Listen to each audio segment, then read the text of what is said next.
store shopping.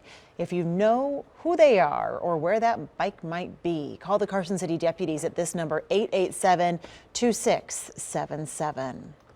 Well, moving on now to the big story that we first told you about at the top of our newscast. A cold case has sat without a suspect for 40 years before DNA evidence was used to find one. Brian Hoffman joins us live in the newsroom with more on this case.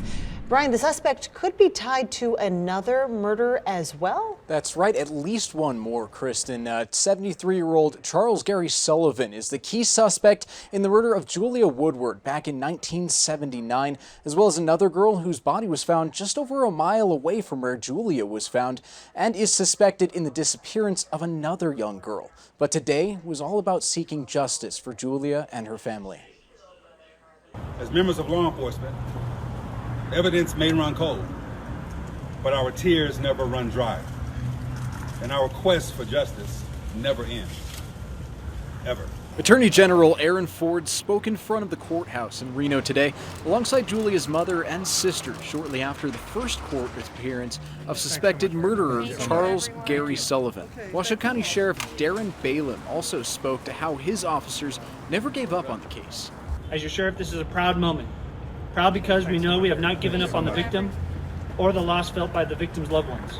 The moment was bittersweet for Julia's family, as Sullivan plans to fight the charges after entering his plea. How do you plead to the charges in the indictment? Not guilty. That's murder with the use of a deadly weapon. Not guilty? Not guilty.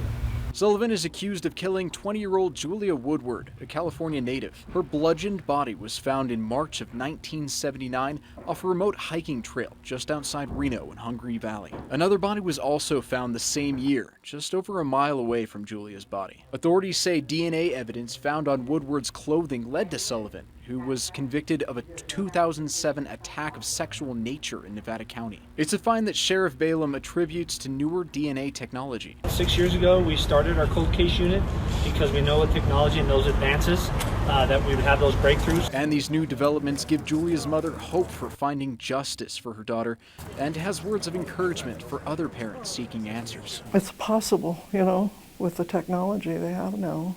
And if they're frustrated, they should write to, keep in touch with the law enforcement in whatever county they're in.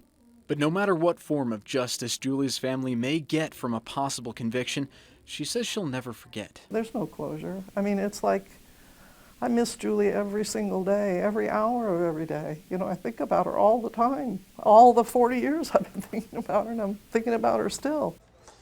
Now, the next step is a status hearing that is set for January 30th. Instead of setting for a trial date, this gives the council time to become more familiar with the case and to determine a more realistic